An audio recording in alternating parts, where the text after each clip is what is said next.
So today we're going to look at the assassination of Charlie Kirk.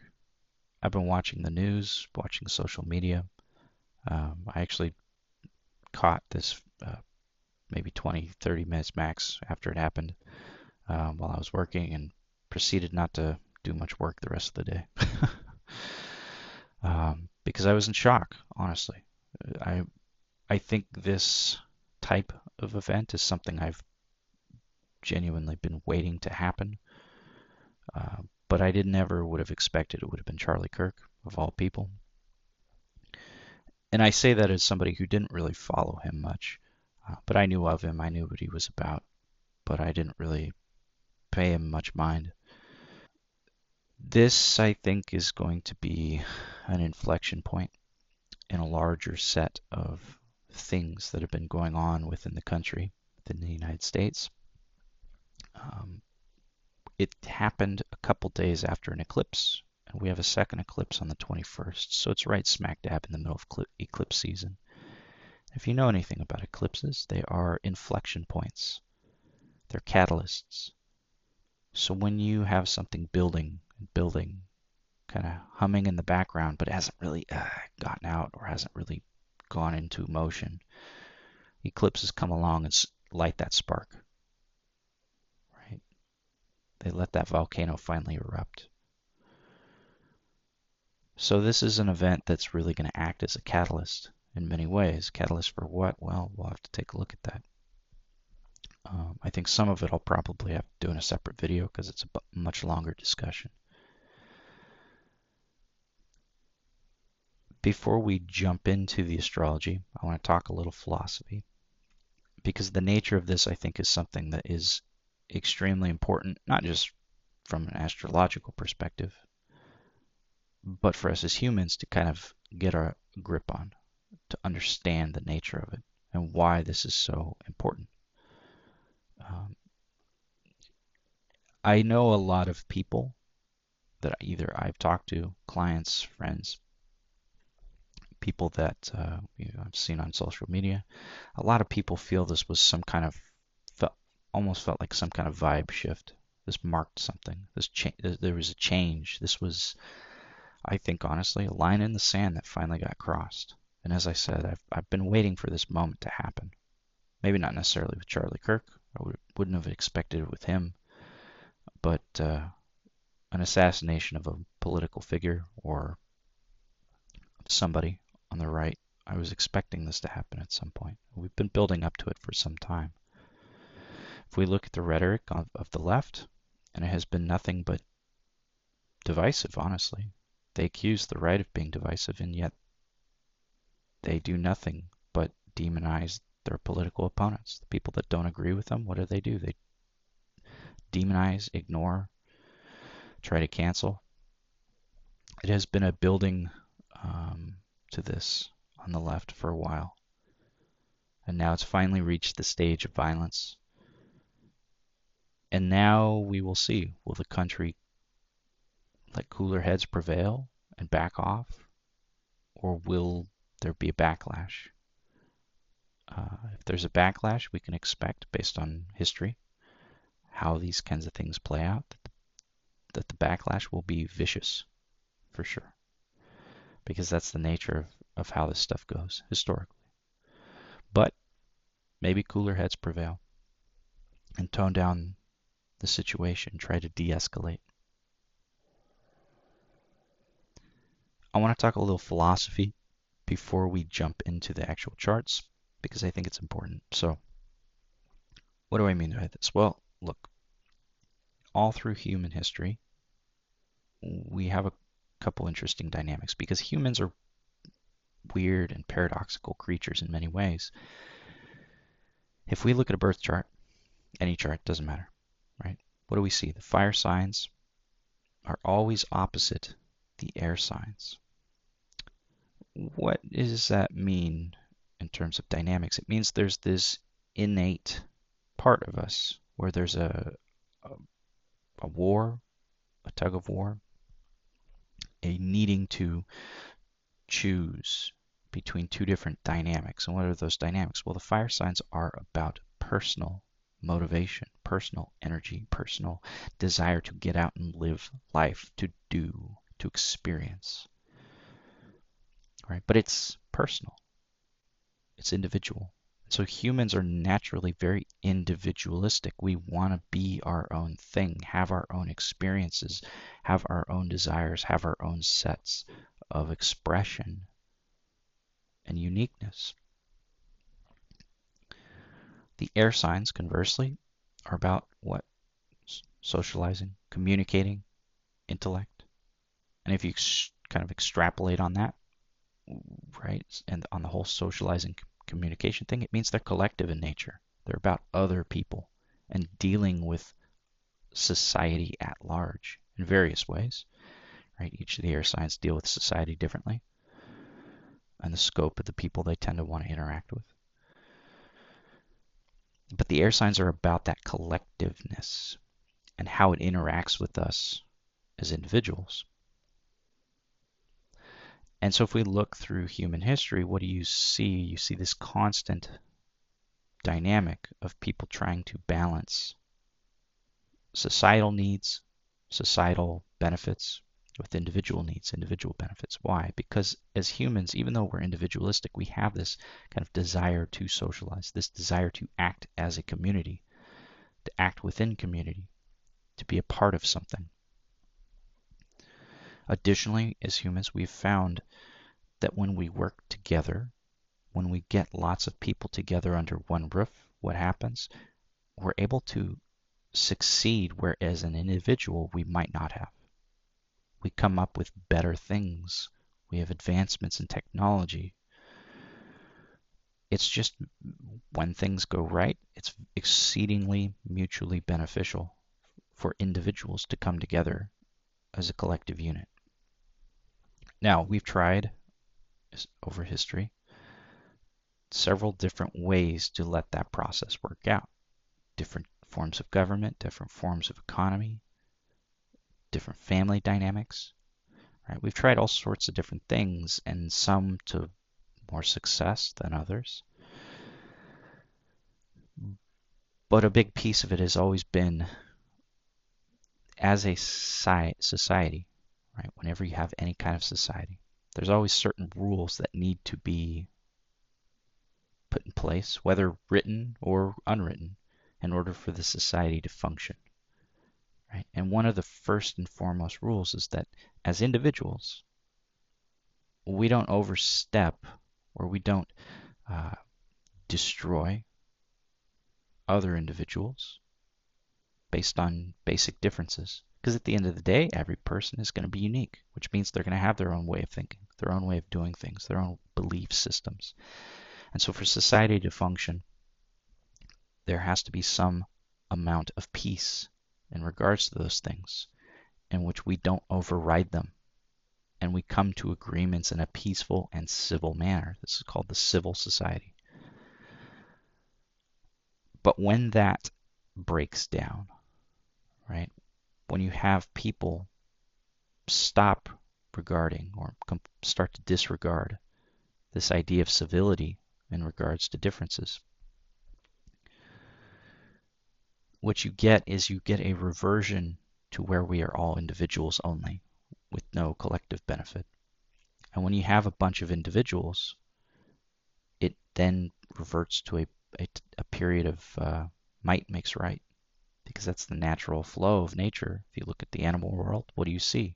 The strongest animals, the best animals, right? The fastest, whatever, in each of their niche, each of their ecosystems. They're the ones that rule. They're the ones that operate. You look at any kind of collective group of animals, oftentimes they have some physical trait that sets apart the ones who are in charge, right? Especially herd animals. You see that. And that's what happens when we start to disregard this idea of a civil society, is we put away the ability for people to be individuals, and it reverts to a honestly kind of mob rule where the strongest become the leaders. And that can be extremely tyrannical. It can be extremely violent. I think Somalia right now is a good example. What do you have? You have a country that's run by warlords. There is no civil society there. And so as a result, what do you get? You get, right, warlords, violence as the means of maintaining control, maintaining civility. Or not even really civility, you just get violence. Another thing is when we have this mindset that other views don't matter, I'm entitled to kill in an effort to promote my views or kill anyone who doesn't share my views. If one side of the aisle thinks that way, what's ultimately going to happen is you will have the other side of the aisle begin to think that way in response. And then that leads to this situation, as I said, where you simply have warfare, right? It's a society that will tear itself apart because there's no longer any empathy for human life. And that's a dangerous, dangerous place to be. So, all that to say, to the people who were cheering on the death, the assassination of Charlie Kirk because they didn't like him, they thought he was a spreading hate speech, as they would say. Shame on you to those people because it's a complete and utter lack of empathy as a human, right? He was a young man. He had 2 children who watched his death and are going to grow up without a father and grew up knowing that the very violent, gruesome way in which their father was murdered is plastered all over the internet. It's quite sickening. And so for the people cheering that on, you've crossed a boundary, and it's not good. It's not empathetic. It's not healthy. And honestly, it leads to a very dangerous place because that mindset is something you're saying, if you say it's acceptable, it's watch out because it may be turned back on you. And I want to be clear, I'm not advocating for that, but if we study history, that's the natural flow. So, that being said, I want to look now at the astrology, what it says. We're going to look at the chart for the event. We're going to look at Charlie Kirk's chart, as well as his chart in relation to the event. I think his transits are pretty insane. The big thing we'll notice is the sun keeps coming up over and over and over. We're going to look at his solar return, because again, I think it shows us something important. And then I want to look at how this is affecting the US, right? So, starting with the assassination chart, we have Scorpio rising, okay? Right out of the gates, something a little more dark, sinister. Scorpio tends to want to operate in the shadows, right? Kind of is, in many ways, the detective, but it's also the sniper, right? In this case, literally. It's strategic and chasing after its goals, and it's very persistent. It's ruled by Mars, and where's Mars? Mars in the 12th house, house of loss, house of hidden enemies. And it's a Mars that is frustrated because it's in Libra, and Mars is in exile in Libra. And Libra is about other people, but Mars is a planet that's about selfish action, right? I want this, I want that, and therefore I'm going to go do it.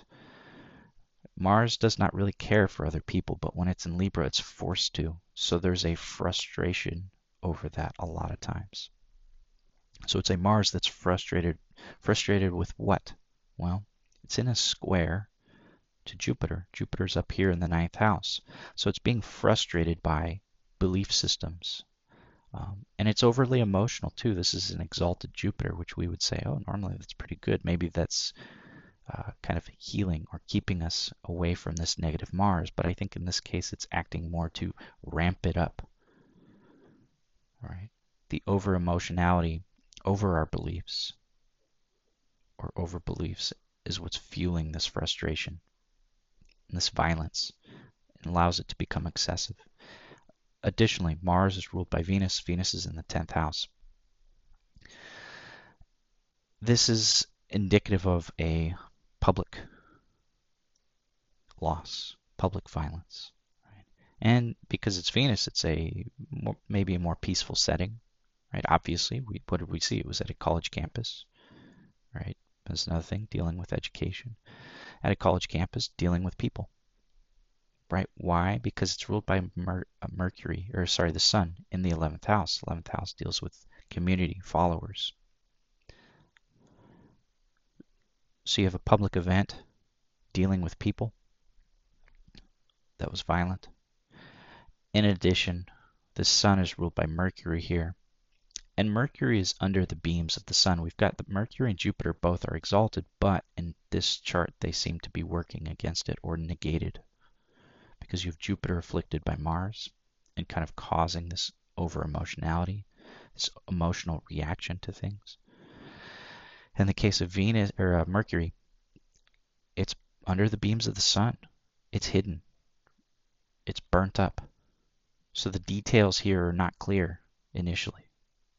And something I noticed is as Mercury and the Sun approached the South Node, the alleged killer was actually arrested right after Mercury passed over the South Node and started moving into a cazimi with the Sun. Right? And so we almost saw this clarity kind of come to fruition. The details kind of come to fruition after Mercury was out of a place of being hidden, being burnt up.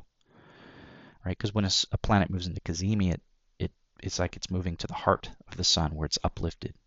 It's like a spotlight is now shown on it. Additionally, the Sun is conjunct the South Node. The South Node represents what? Letting go. And what is the greatest form of letting go? Death, right? So you have the Sun conjunct something, I would say in this chart, absolutely representing death. The death of who? A leader, right? Charlie Kirk. Some other things. What was the response, the emotional response from this event? We've got an out of sign square with Pluto and Moon conjunct Chiron. Right? So this is and it's in Aries, so this is a frustrated, angry, but also traumatized Moon, right? It's conjunct Chiron, that's a wound. It's a very wounding experience for the people involved. And there's an uncomfortability. It's traumatic. It's oppressive. Possibly emotions that are being hidden. A lot of people may have certain feelings and are not immediately expressing it. Because the Moon in this case is also moving, as it moves into Taurus, is going to be moving into the square before it moves away from it.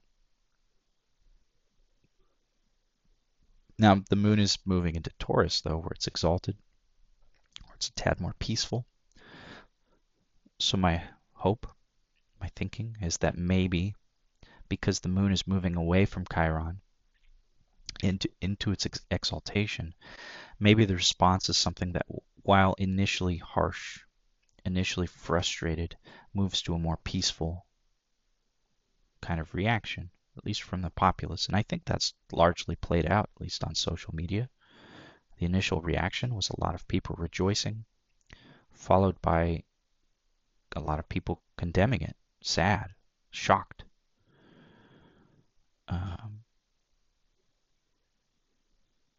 And we haven't seen rioting, looting. We haven't seen any kind of destructive behavior, at least not yet. So I tend to think that may have been saved by the Moon moving into Taurus. And then the last thing that really stuck out to me on this chart, which I thought was curious, is if we look at the midheaven, what do we have? We've got a yod, and we've got a square from Uranus. So the square from Uranus would imply that this was an event very publicly that was shocking, right? Obviously, right? It was assassination, came out of nowhere. Nobody was expecting this. And in Uranus, in this case, is in the house of death, the 8th house. So it's a shocking death, right? Very public, shocking death, okay? So that's the first part of that. The second part is this yod. What is a yod? A yod is when two planets are working in tandem in some area, field of life, that cause a lot of frustration that gets outletted to another planet, to the apex. In this case, though, it's being outlet in the public sphere, right, to the midheaven. And so what is the base then? It's Pluto, power, control, and Neptune, ideals, illusions, right? My teacher, an astrologer named Susan Hopkinson, she's a wonderful astrologer. Something she has always taught is that if you look at this dynamic, Pluto sextile Neptune is representative of propaganda, right? Power through what? Ideals, through illusions. That's propaganda. So we have propaganda setting the stage, a lot of frustration that has built to what? A public moment, right? It's it's letting out this frustration over the propaganda into the public. It's spilling over, and this is now almost like the scapegoat. And we could read this as propaganda's fueling and has led to this moment. I tend to kind of think of it more that way. Or we could say that propaganda is now almost trying to cover up this moment. I think that seems less makes less sense based on the rest of the chart. But either way, it was shocking, and it led to the death of an individual. So that's the assassination chart. Let's look at Charlie Kirk's chart. We don't have a birth time, so I set it for noon. I doubt we will get a birth time. He was an evangelical Christian. It's not really, especially a very conservative one. I doubt he was into astrology and his family would offer up their birth time. So we don't have it, probably won't get it. And so that's that. But I did check just to be sure where the moon was, and it's definitively in Libra. So we know he's got the moon in Libra. We know he's got the sun in Libra. And the other planets where they're at. But we'll ignore the houses and the angles. So what does this chart say about him? Well, with the sun and moon in Libra, he's a very other people-centric person. Right? Because what is Libra? Libra is about finding balance in social and intellectual harmony. It wants to make sure other people are heard and seen and feel a part of the group, a part of the picture. And so Libra naturally will listen to others, will work with others, will oftentimes take their side of the story into account. It really wants to hear the other side, really wants to hear from other people. Libra also has a tendency to need to work through others. It has a hard time doing things for itself or taking its own initiative. It oftentimes wants to work through others. And it can be very good at delegating, kind of working in that way. Libras are pretty intelligent, right? They've got a very balanced mind, as I said. It's trying to find balance, hear all sides of the story, and so they become very good mediators, good negotiators. I think in Charlie Kirk's case, a pretty good debater. Why? Because he understands what the other side, the person sitting across from him, is thinking and feeling. He's got the sun and moon here, so emotionally there's almost a need for him to hear the other side. With the sun is in fall because it's exalted in Aries, and so with the sun in Libra, what you get is somebody whose identity is often entirely tied to other people, right? In the worst case scenario, that's somebody who tends to never be confident in themselves and always places their identity in the hands of others. But in the case of somebody who's a bit more confident, a bit more sure of themselves, who kind of figures things out, it becomes having an identity that's built around working with other people. And we see this in the case of Charlie Kirk. How did he build his career, his image? By going to college campuses and talking to people, by hearing their points of view.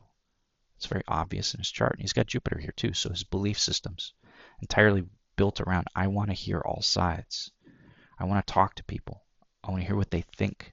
And for him, it's not just what he desires, how he wants to operate, but there's almost an emotional need for it. Now, his sun is square the Neptune-Uranus conjunction. That's kind of an interesting aspect. The Uranus should add a level of uniqueness and impulsiveness, possibly, in terms of the dynamics in which he operates. But Neptune square the sun oftentimes leads to somebody who has a very clouded view of who they are, right? It could lead to a lot of insecurity. I would say he also has, there's insecurity in the sense that he has the moon, or sorry, the Venus in Virgo. Venus in Virgo is in fall, so it's very beholden to other people. It's not sure of itself, possibly low sense of self-worth. So the natural tendency for Venus in Virgo is to be very attentive to other people, to want to serve them, to want to operate towards them in an effort to feel valued. Right? In his case, it's rogue, so it's kind of operating in its own way. Rogue means it's not making any major aspects. It is in a, I guess, wide sextile, 4 degrees to Pluto, but I wouldn't really, I don't know. I guess we could count that, but I would tend to treat this as a rogue planet. So it operates a little less Virgo-y. Now he's got the Mars and Mercury in Scorpio. Mars in Scorpio is fantastic. It's somebody who's very persistent in chasing after their goals, their ambitions. The way he works is going to be very studious. He's going to study things, get to the bottom of things. And with Mercury here, he's got a brain that's got the same motive. Let me get to the bottom of things. Let me understand all the details. This is going to make him a very effective debater. I'd be curious what his third house is because, as I said, he was an articulate person. And Mercury in Scorpio is not typically super articulate, but it can be if it's supported by other things. So I wouldn't be surprised if his third house actually was doing pretty good. I do wonder, as we'll see when we look at the transits and everything, if he was a Leo rising because of the nature of just the massive affliction to the sun going on and everything we look at, in which case he would have Libra in the third, which would be a very dynamic third house for him and would make a lot of sense. But we don't know, and speculation is pointless. But either way, he's got a very persistent way of acting, a very persistent way of thinking, and he's really going to get to the bottom of things, which makes sense, right? He's very well studied, well read individual. And lastly, he's got Saturn over here squaring Pluto. I think in this is a more tricky aspect, right? And Saturn Aquarius, which is very resonant with the people, right? There's a popularity about him, something that is easy to get along with, right? Saturn Aquarius feels very comfortable to the masses. It's very appealing because it seems like one of them, because Saturn is common, right? And Aquarius does deal with the collective. So when you have Saturn there, you have this kind of I am common, just like the rest of us, kind of vibe to them. Additionally, it gives somebody very organized and structured kind of mentality, social boundaries. But in this case, it's square Pluto, so there's almost a need to set up, change, control. I would kind of almost read this as, look at what he was doing. He was using his desire and need for debate and talking to people and hearing their point of view as a mode for what? Changing societal structures. He's pushing his conservative viewpoints. That's what his goal was to do, was to try and create change within the societal structure. And so I think that was the outlet for this tension. I think the last thing I would add is that with this close conjunction of Neptune and Uranus, it's almost, I've always kind of jokingly referred to, even before I started learning astrology, as the kind of 89, 90, 91, 92, I guess 93, now that I'm looking at this, millennials as the peak millennials. And astrologically speaking, they all have, obviously, Pluto and Scorpio, but they have this going on, this conjunction. The early 90s, you have it moving towards, right? Uranus moving towards Neptune, getting close to the conjunction. The ones born up to maybe 95, it moving away. And the ones born in the 90s, early 90s, you have Saturn in its own sign, right? With the early 90s kind of having the triple conjunction. So he's very emblematic I think of millennials because he's got this tight conjunction. All right. I would say one other thing in regards to Neptune with it square his sun. That's somebody who's probably going to have a very spiritual element to him. Obviously, he was very religious. That was a big aspect of who he was. Um, so that is Charlie Kirk's chart. Now, if we look at the assassination and combined with it, what do we see? Well, first thing that sticks out, we've got transit Mars conjunct his sun, right? So there's an affliction to his sun, violence, we could say. Sun represents our consciousness, our ego, our identity. Um, and typically speaking, when you have afflictions to the luminaries, that's when we can be subjected to harm, whether physical, verbal, mental.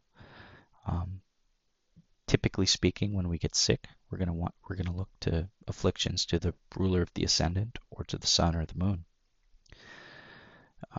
Or, like I said, violence also in this case. So he's got Mars conjunct the sun. He also has Neptune and Venus opposite, or sorry, Neptune and Saturn opposite his Venus, right? Why is that important? Not only is it afflicting relationships in his life, right? It's opposing those things. Restriction opposing his relationships, restriction opposing his values, negativity, and something that's idealist that's in opposition to it. But Venus is what rules his sun. So the ruler of his sun is also afflicted.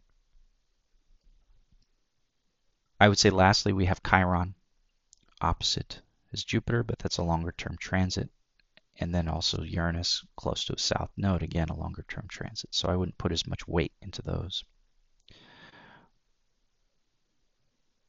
This Jupiter, as I mentioned, is squaring this Mars, means it's also squaring his sun, right? So there's an element of too much going on. It's very brutally affecting this Mars on top of his sun. Now, I want to look at the, let's actually, before we go to the eclipses, let's look at his solar return, because I thought this was interesting. We don't know, since we don't know his exact time of birth, there's not really, we can ignore the houses.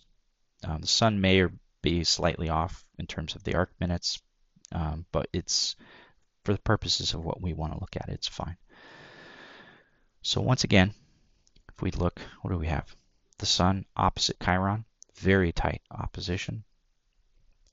Square Mars, very tight square. So we have this T-square between Mars and the sun and Chiron. Man, that's uncomfortable, right? Monstrous affliction to his sun, a wound, a violent wound, right? And in addition, what is Mars doing? It's Mars in Cancer. That's Mars in fall. So it's a very emotional, weak, uncomfortable Mars. When you have the malefics and afflicted, they tend to act very aggressively out of frustration, especially Mars. And so you have this very afflicted Mars, again, applying its dynamics to the sun. How's the sun's ruler, though? Because that's always going to show us the nature of things. If the ruler is okay, there's a little protection going on. But in this case, it's not. It's Venus that's in Scorpio, so it's Venus in exile, and it's opposite Uranus. So it's something sudden is happening, unexpected, that's opposing the ruler. And so the way we'd kind of read this is, what do we have? Something unexpected to occur over the course of this year that will cause this affliction, most likely, right? A wound, violence. Now, normally in a birth chart, I probably would not look at violence being the thing that's afflicting people. It's not common. Most people would not have something like this and have it play out violently, but in this case it did. So very unfortunate. We also have, right, the moon and Saturn. Now the moon may be slightly off as well since we don't know the time of birth, but the moon and Saturn in the 8th house, Neptune in the 8th house, right, the house of death. Actually, scratch that. We don't know the houses, so that's, ignore that I said that. That doesn't make sense. Okay, let's move on. I wanted to look at the eclipses because this is in eclipse season, which means it's going to be a part of a bigger thing going on. If we look at the first eclipse, what do we see? Well, the eclipse itself actually doesn't affect his chart much, right? We don't know the ascendant, so we can ignore that.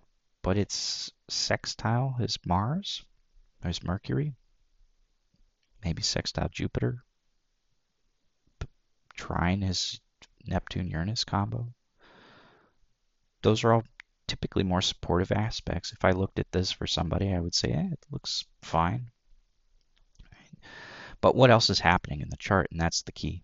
Because eclipses are going to bake in whatever we see in the rest of the chart for the duration of the eclipse period, as well as for some time after it. And what do we see?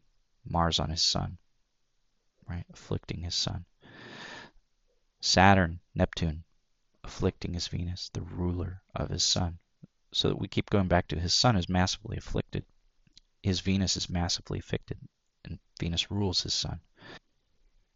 Now, the second eclipse, right? This is the solar eclipse. What do we have? Solar eclipse is a new moon. New moons represent endings and beginnings. What do we have? An ending in regards to what? The ruler of his sun, Venus, right? The end of a relationship, obviously, right? If you die, that's the end of your relationship. Uh, but even more so, it's the end of himself. This is also, again, baking in this aspect. Saturn, there's some sense of finality, mortality, right? Saturn rules longevity, our ability to lengthen things and have things endure. And so Saturn is also then what ends things, right? It notes when the endurance is no longer needed. So in this case, it's showing us that unfortunately this was the end for Mr. Kirk. So that's this eclipse. Mars is less of an issue in this particular eclipse. Right? It's not really aspecting his chart per se.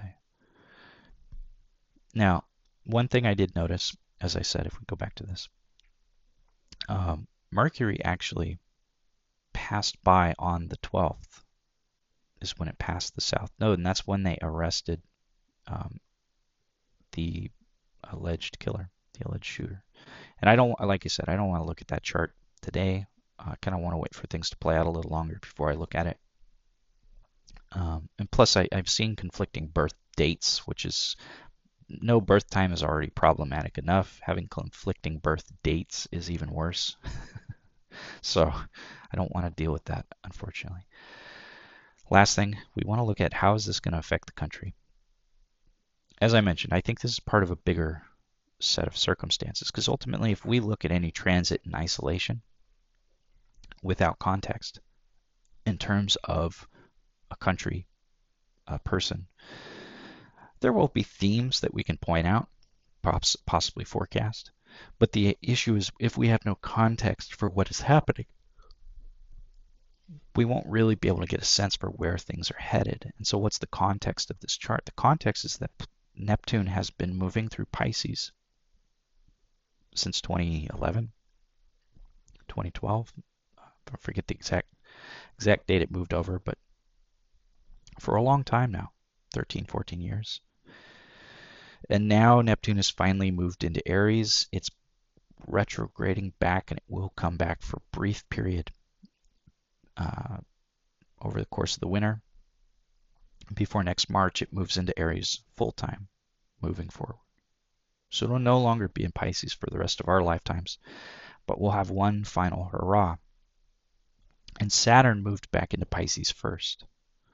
So we're in some ways almost getting the sense of clarity. Because what do we have with the Saturn-Neptune opposition? Or sorry, conjunction.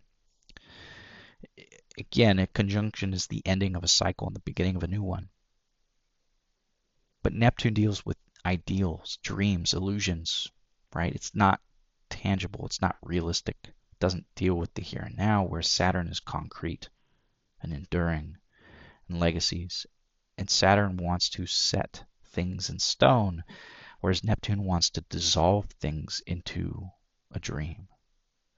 And so what you get is you get the dissolving of boundaries, the dissolving of structure, combined with the making concrete of dreams and ideals. So we are in this period then where the ideals of, or at least as I would read it, the ideals of Pisces, the Neptunian ideals of Pisces, which are not always healthy, and I would say have become unhealthy, are dissolving away, and the new cycle, what the ideals of Aries, are going to be made concrete moving forward, because that's where the conjunction will happen in full. And so we're in this period where we're watching things kind of dissolve and be made real. And what's dissolving first? I think it's the Piscean ideals. And I have a lot more to say on that. That's a long, long discussion, different video. But either way, we have this Neptune moving through Pisces. This is the finality. This is the ending. This is just the inflection point before it finally hits the final stage, in my opinion. Additionally, we're in a period, if we look at what's going on, a very polarized country. So when you have an event like this, it can really move people to action, move people to wanting to change things. Let's look at this chart. If we look at the eclipse itself, again, it's not really touching much, right? Or sorry, not so much the eclipse, but the sun in this case, conjunct the south. No, it's not really touching much. It's squaring Mars, natal Mars for the US, but that's not really super problematic. I'd say maybe it causes issues in regards to the way we interact with other countries. Maybe it causes violence. That's possible. It hasn't happened yet, but we can continue to watch. But if we look at some of the other aspects, what do we have? We have Mars opposite the Chiron of the United States, as well as squaring Mercury. And so Mars square Mercury is harsh words, violent words, right? Violent news, possibly. That's obviously what this was. The responses were initially very negative, and it's pricked a wound. Wound in regards to what? In the fifth house, right? In regards to culture. So this is a cultural wound that Mars has now aggressively moved in upon. We have to choose. Do we choose violence, right? And communicating that, or do we choose to heal this wound?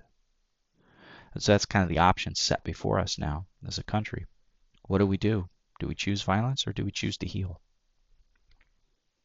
The moon in this chart, or in the assassination chart, is conjunct Chiron. It's in an out of sign square to Pluto, right? We're still kind of in orb of the Pluto return, right? We're still dealing with it. Now, I think that's mostly dealing with other things, right? Not so much cultural things, but economic things in particular. But this moon conjunct Chiron squaring Pluto is also squaring the natal Pluto of the United States in a much more exact square than in the assassination chart. What does that mean? Well, Pluto in a natal chart, when it gets transits, when it gets things aspecting it, Pluto's not like when you get aspects to your natal moon, for instance, you tend to feel the emotions of the event. Or Mars maybe pushes you into action. But in the case of Pluto, Pluto represents power and it represents change, transformation. Right? Pluto works in a way where it tends to just dredge up everything, right, in order to plant anew. And so as it moves, it's very slow, it's very subtle, but it slowly digs things up, rises things to the surface, the crap, the filth, so that we can purge it. And I think in this case, this is an event that emotionally for the country was wounding, was intense, right? It was very frustrating, right? Moon in Aries gets very angry very quickly. So there's high potential for anger to bleed over if we're not careful as a people, right? And this is an event that was public, that wounded the people, pricked their sensibilities in regards to the culture, and it's going to do what? It's going to force change on the country in regards to the power dynamics within the country, in terms of the psychology of the country. And so Is this an event that's going to affect the country moving forward? Absolutely. I've heard several people say they kind of almost felt like a vibe shift, or that they feel like this is, kind of like maybe not quite the same, but I think of 9/11. I remember that very distinctly growing up, and I was in middle school, and it, you could feel it, right? Things were different from before. And I think this is the same kind of dynamic, right? People feel the difference now because this is going to change things. And what's the change going to be? We'll have to watch, find out, right? Look at the greater transits. Additionally, this moon is sextile the moon of the country, which means the people are in resonance, right? There's an understanding of what happened, a sympathy with what happened, right? Yeah, I would say generally speaking, the public response has generally been to be appalled. Um, as I said, there's some who have been gleeful, and it's been shameful. But it has been, I would say, more of a minority than a majority. Most people, I think, are sensible and are a bit appalled that this has happened. And if I was to speculate, I think this is going to push people. And this is, again, it goes back to this process. What are we seeing? We're seeing the death of Neptune in Pisces, right? Or the resolving of Neptune in Pisces. And we're moving towards Neptune in Aries. And so this is the first wound to kind of kick people into this direction, to move them towards this, I think. Um, and that, I think, is where we as a country, the United States, is going. So I think that's everything that I wanted to look at. Um, I know it's a pretty heavy topic, unfortunately. It's sad that this is the state of affairs here and in the world, but this is the times we live in. We're in a period of immense change, and change is chaotic and full of turmoil. And that's just the way it is. It's kind of the where we got lucky in terms of where we were born into history. So anyway, so that's everything I want to look at. Thanks for watching.